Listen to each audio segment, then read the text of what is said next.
This is Ariana Cruz, CEO of Pure World Sustainability, and this is... Michael Blakely, Chief Operating Officer.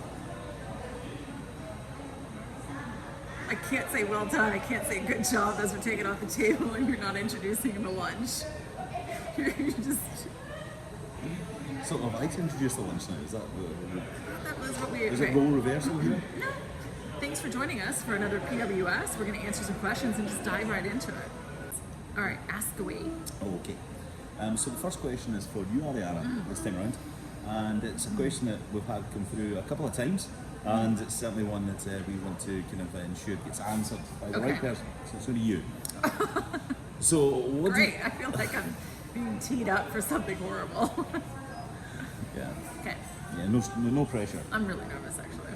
Right, So go ahead. what do you think of any recent oil and gas acquisitions in this COVID and market contraction riddled market? All right. Can I take a break? Can I phone a friend? So yeah, we're going to see mergers and acquisitions. It's been a banger year for our industry, and this is what we're going to see. So I don't think it's a surprise to anybody about the recent acquisitions. That said, though, when I think about the recent acquisitions, I do very much see this divergence between the old way of doing things and then moving forward to the new way of doing things. I see a tale of two companies, both born during a market contraction designed to capitalize on a short downturn that didn't work out that way with a high volume upturn. Both have been heavily reliant on U.S. land. Both have been in a commodity race to the lowest denominator. And while at first glance, it would appear to some that one was able to financially survive the last several years with old business models, I personally, and I know that this opinion might be debated, but I personally see the acquisition honestly as nothing more than a really great story to possibly sell to investors, to position itself for a possible flotation at a high evaluation that unfortunately is likely to not have much meat on the bones. I think this is what we see time and time again with these mergers and acquisitions that involve large capital investments with struggling companies with marginal books and no strong R&D pipeline, which is something Michael and I take very seriously. And there's just nowhere to go for these companies. The model actually has been disproven by our own industry giants who now are seeking, interestingly, strategic partnerships for new technologies much like ours that are focused on saving energy and solving problems that are otherwise not solvable. And it's time to pivot in our industry towards higher efficiencies and sustainability in both the field and in business.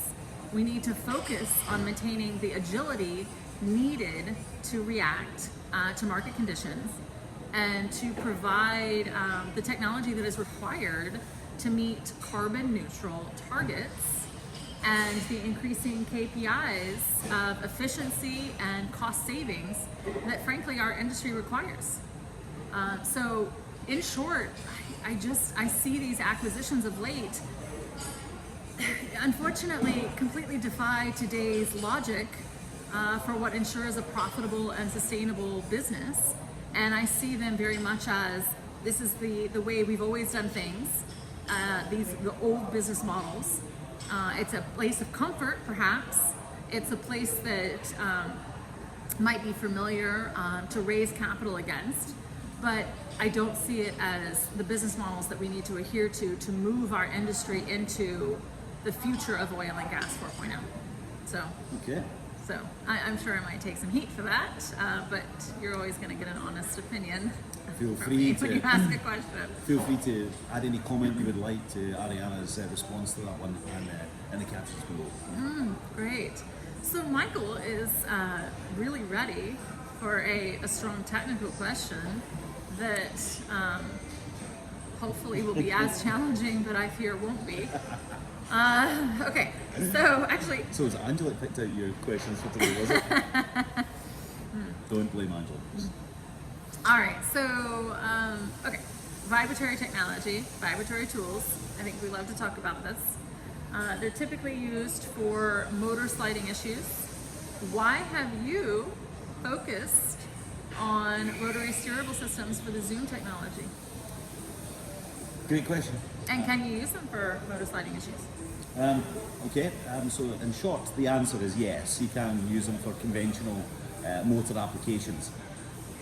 Moreover, the reason that I've selected the rotary steerable systems is because of the inherent troubles associated with them that we've had to spend millions on in combating string stick slip, which then will induce all sorts of further damage to well bore, uneven wear on draw pipe, BHA damage and heavy wear and impact problems to cave-ins been caused by high impact, especially in friable formations.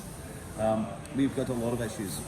We play with mud systems to really control a lot of these issues that we experience as well, from viscous dampening all the way through to lubricity. We spend a lot of time and energy and money on all of these things, and they all come with huge challenges. So for a long time I struggled with trying to come up with a true solution to torque and oscillation control, which is what happens in the draw pipe is when it has an uneven spin out. I've put together a small model on this, and I'll be sharing that in a future post, so keep your eyes out for it, on a small model that really shows you what the string looks like when it wraps up and then spins off, and how it doesn't do it evenly. And I think that'd be quite interesting for some, that the cumulative loading across the string is not evenly distributed, and it depends on actually the well design and effectively, the friction factors across the well. So there's a lot of factors involved. What I will say is, by addressing those problems with the Zoom and controlling that torsional oscillation control problem and taking it to the main issue, what we're able to then do is ensure a client's future.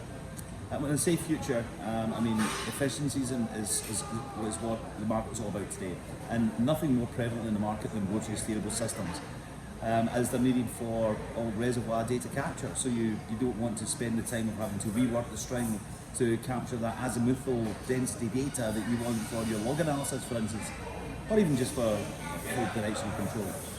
And effectively, or if you've got problems with micro dog legs, and obviously, which is what will come from when you get key seating issues, possibly with motors as well.